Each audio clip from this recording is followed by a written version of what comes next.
யாராலும் தூக்க முடியாத ஒரு வில் ஒரு இளவரசன் கையில் வந்ததும் உலகமே அதிர்ந்தது. அந்த இளவரசன் யார் தெரியுமா? இதுதான் ராமன் வில்லை வளைத்த அதிசய கதை. விஸ்வாமித்திரரின் யாகம் சிறப்பாக நடக்க தாடகை, மாரீசன், சுபாகு இவர்களை வதம் செய்கிறார்கள் ராமனும் லக்ஷ்மணனும். யாகம் நடைபெற்று முடிந்ததும் விஸ்வாமித்திரர் அவர்களை மிதிலைக்கு அழைத்து வருகிறார். மிதிலை நகரம் அழகும் ஒழுங்கும் தர்மமும் நிறைந்த ஒரு புனித பூமி. அந்த மிதிலையின் அரசன் ஜனகர் தன் மகள் சீதைக்கு சுயம்வரம் நடத்த முடிவு செய்கிறார். ஆனால் இது சாதாரண சுயம்வரம் அல்ல.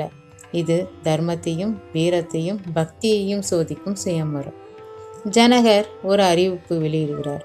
சிவபெருமான் அளித்த இந்த வில்லை யார் வளைக்கிறாரோ அவருக்கே என் மகள் சீதை மணமுடித்து கொடுப்பேன் என்று. அந்த வில்லை சாதாரண வில் அல்ல.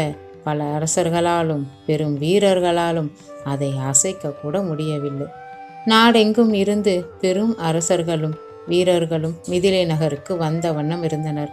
ஒருவன் தூக்க முயன்றான், வில் அசையவில்லை.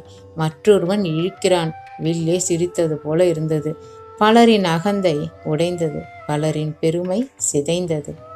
அதே நேரத்தில் அயோத்தியிலிருந்து விஸ்வாமித்திர முனிவருடன் இரு இளவரசர்கள் மிதிலைக்கு வந்தனர்.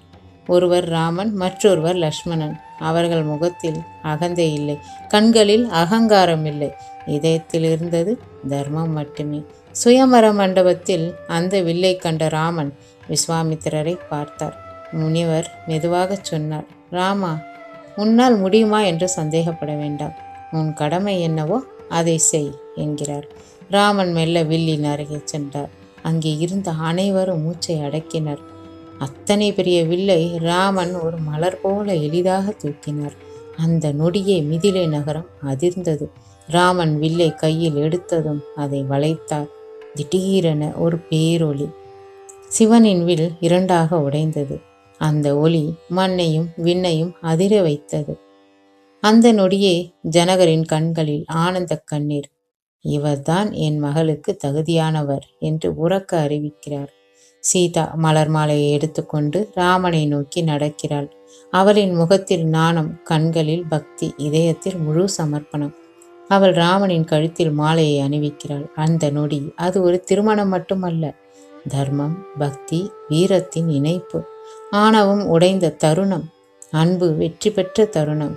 தேவர்கள் மலர் தூவினர், வானம் இசை பாடியது. ராமன், சீதா தர்மத்தின் வழியில் ஒரு புதிய வாழ்க்கையை தொடங்கினர். இந்த கதை நமக்கு சொல்லும் பாடம் வலிமை அகந்தை அல்ல, சக்தி அமைதி. உண்மையான வீரன் தர்மத்தை காப்பவன். இதுவே ராமன் வில்லை வளைத்த கதை, சீதா மணமுடித்த மகத்தான தருணம். இந்த கதை நமக்கு சொல்லும் பாடம் சிவனின் வில் வளைந்தது வலிமையால் அல்ல, தர்மத்தால். அகந்தை கொண்ட வீரர்கள் தோற்றார்கள், அமைதியும் பணிவும் கொண்ட ராமன் வென்றார். இதுதான் ராமாயணம் சொல்லும் உண்மை. உண்மையான வலிமை எப்போதும் அமைதியாகத்தான் இருக்கும். இந்த காணொளி உங்களுக்கு பிடிச்சிருந்தா லைக் பண்ணுங்க, ஷேர் பண்ணுங்க, மறக்காம சப்ஸ்கிரைப் பண்ணுங்க.